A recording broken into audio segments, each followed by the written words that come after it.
Everyone wants to know about this spice turned supplement, curcumin. My inbox is flooded with questions about it. When I dug through the new research, I knew that I needed to finally share my answers. Curcumin is that active golden ingredient in turmeric, and it's been called an anti-inflammatory, a magic pill for joints, and even an elixir for your brain or your heart. I've been skeptical about this for a long time. I'm always skeptical about these antioxidant claims because most of them are hooey. Jillian is always telling me how noticeable an effect curcumin has on her joints. I say it's her lifestyle that has kept her from knee replacement, not the turmeric, but I didn't realize the mounting evidence supporting curcumin. Jillian had arthritis in her knee and it ached all day long, but it's that throbbing pain in the evening that drove her to the doctor to get cortisone shots. They worked perfectly, but the effect got shorter and shorter between each of those shots, and her doctor told her that eventually these would stop working, and that's when she was going to need a total knee replacement. It's around this time where she started taking curcumin and she stopped eating grains. Jillian has been a personal trainer for 35 years, and at the age of 70, there are no plans for a knee replacement. I did not believe an antioxidant supplement fixed this. I want to believe that cutting her carbs decreased that chronic inflammation in her knee, and that's why the pain went away. But in recent years, her pain comes back whenever she forgets to take the supplement. So is curcumin this miraculous improvement? Let's see what the research says. In 2024, this huge study about curcumin came out. It was a meta-analysis of a meta-analysis, which means they took a ton of people that were taking curcumin and they looked at what it was doing for their pain. This study confirmed that curcumin, especially the better absorbed form, cuts the knee arthritis pain and stiffness enough for patients to feel the difference and move more, taking fewer pain pills. That is significant. In smaller news, this multi-center trial gave adults with mild knee arthritis either the 250 or the 500 milligram dose of a highly bioavailable powder. This 12-week study had an impact on day 5 when they were taking the 500 milligram dose. And those pain scores dropped week after week for all 12 weeks of the study. This study,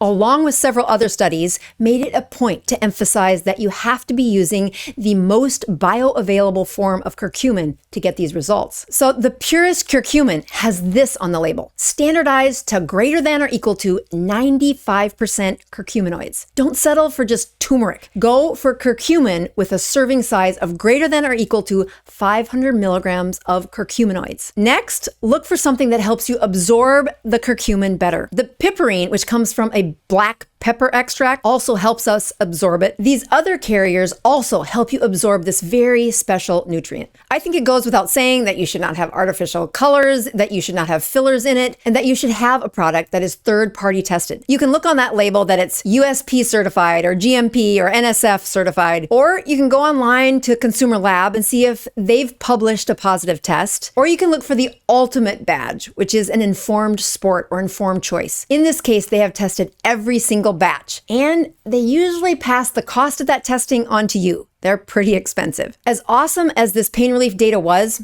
I did find myself disappointed as I researched this topic. I had been intrigued by the promising mechanisms of action for things like breast cancer, but it seems this didn't pan out in real patients. And this is a point to emphasize. So many of these supplement claims come from studies done in a petri dish or maybe even animal studies, but to have real, tried and true studies in humans with improvement, yeah, that's a pretty rare find. Let's review a few other claims that curcumin has made. Treatment for depression.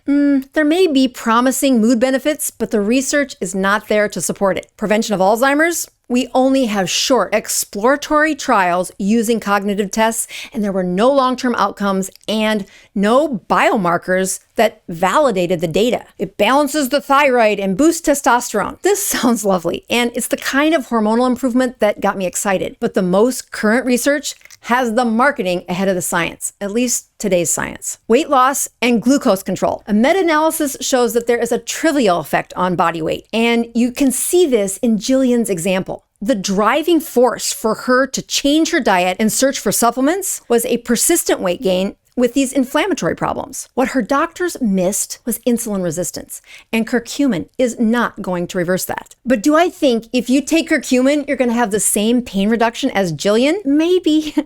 I used to discourage patients from trying it, but I now tell them Give it a try, and by the end of the first bottle, if you do not notice a difference, don't refill it. Hundreds of patients have taught me that Jillian's successful improvement was valid. The biggest story of hope was not her joint pain. Her stubborn weight gain and inflammatory problems persisted until she did these 3 things. And I still say they're way better than curcumin.